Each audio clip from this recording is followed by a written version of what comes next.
तपाईहरु हेर्न सक्नुहुन्छ यो बाठा हो र यो बाठामा अब हेर्नु यहाँ इटा खाली भइसकेको छ र यो हामी एग्रीमेन्ट गर्दै छु। अब सबै थोक मिल्यो भने हामीले यसलाई फिक्स गर्छौं र 10 सालको लागि यो एग्रीमेन्ट गर्दै छु हामी।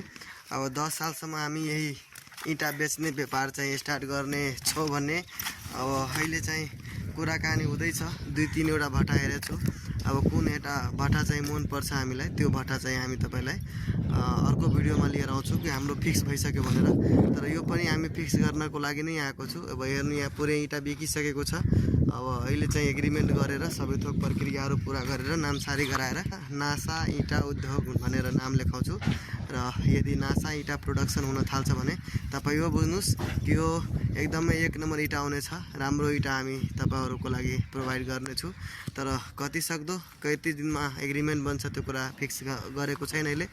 अब 3-4 वटा इटा छ उद्योग जुन बन्द भइसकेको छ। यो पनि फिलहाल यो साल चलाएन तर यो साल चाहिँ मालहरु निकाल्यो यसबाट। लास्ट इयर नै पकाएको मालहरु। अब यो पालीहरु के छ कसो छ अब कतिको इन्फर्मेसन आउँछ तपाईहरुलाई म यही टिकटकको माध्यमबाट यो पनि दिनेछु र इटा कसरी बन्छ इटा मेकिङ प्रोसेस तपाईले हेराउने छु। त्यसपछि कसरी इटाबाट कति करोड रुपैयाँको लगानी लाग्छ कति करोड कमाइ हुन्छ कतिको मेहनत लाग्छ सबै थोक हेराउने छु। यता हेर्नु सबै खेतहरु पर्ता छ यो भित्रमा यो बिकज इटा बन्नको लागि यतिहरु रेडी छ। अब यता 7 बिघाको प्लट छ त्यो भित्रमा अब कतिको एग्रीमेन्ट बन्छ अब हेरौँ के छ कसो छ।